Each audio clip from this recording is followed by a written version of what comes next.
जय माता दी। आप सभी का मेरे चैनल पर हार्दिक अभिनंदन है। हमारे हिंदू धर्म में दुर्गा माता के कई रूप माने जाते हैं। उन्हीं में से एक रूप है माँ बगलामुखी। माँ बगलामुखी को हिंदू धर्म में देवी दुर्गा का ही रूप माना जाता है।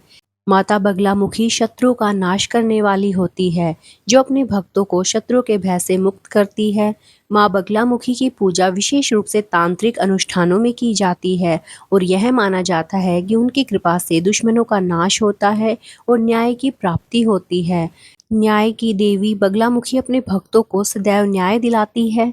वह अपने भक्तों की सभी समस्याओं का निदान करती है और उनकी हर मनोकामना को पूर्ण भी करती है।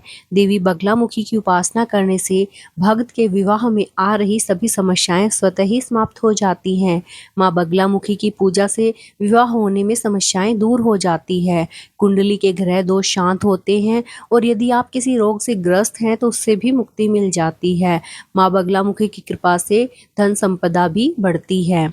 माँ बगलामुखी का एक प्रसिद्ध और प्राचीन मंदिर हिमाचल प्रदेश के कांगड़ा जिले में ज्वालामुखी से करीब 22 किलोमीटर दूर बनखंडी कस्बे में स्थित है। यह मंदिर 10 महाविद्याओं में से एक देवी बगलामुखी को समर्पित है। यह मंदिर माता बगलामुखी का एक महत्वपूर्ण शक्तिपीठ है और लाखों लोगों की आस्था का केंद्र है।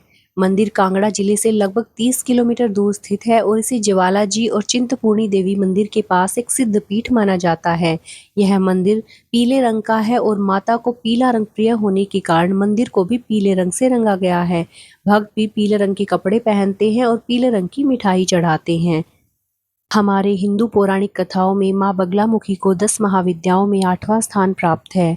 माँ की उत्पत्ति ब्रह्मा द्वारा आराधना करने के बाद हुई थी। त्रेता युग में माँ बगलामुखी को रावण की इष्ट देवी के रूप में भी पूजा जाता था। रावण ने शत्रु का नाश कर विजय प्राप्त करने के लिए माँ की पूजा की। लंका विजय के दौरान जब इस बात का पता भगवान श्री राम को लगा तो उन्होंने भी माँ बगलामुखी की आराधना की थी। बगलामुखी का यह मंदिर महाभारत काल का माना जाता है। इस मंदिर की स्थापना द्वापर युग में पांडवों ने अज्ञातवास के दौरान एक ही रात में की थी। यहाँ सर्वप्रथम अर्जुन व भीम ने युद्ध में शक्तियाँ प्राप्त करने और माँ बगलामुखी की कृपा पाने के लिए विशेष पूजा की थी। माँ बगलामुखी की जयंती वैशाख माह के शुक्ल पक्ष की अष्टमी तिथि को मनाई जाती है। इस दिन इनकी विशेष रूप से पूजा अर्चना की जाती है, आराधना की जाती है और कथा सुनी जाती है। तो चलिए सुन लेते हैं माता बगलामुखी की पौराणिक कथा। एक बार सतयुग में महाविनाश उत्पन्न करने वाला ब्रह्मांडीय तूफान उत्पन्न हुआ, जिससे संपूर्ण विश्व नष्ट होने लगा और चारों ओर हाहाकार मच गया। संसार की रक्षा करना असंभव हो गया। यह तूफान सब कुछ नष्ट भ्रष्ट करता हुआ आगे बढ़ता जा रहा था, जिसे देखकर भगवान विष्णु जी चिंतित हो गए। इस समस्या का कोई हल न पाकर वह भगवान शिव को स्मरण करने लगे। तब भगवान शिव ने कहा, शक्ति रूप के अतिरिक्त कोई भी इस विनाश को रोक नहीं सकता, आप उनकी शरण में जाएं। तब भगवान विष्णु ने हरिद्रा सरोवर के निकट पहुंचकर कठोर तप किया। भगवान विष्णु के तप से देवी शक्ति प्रकट हुई। उनकी साधना से महात्रिपुर सुंदरी प्रसन्न हुई।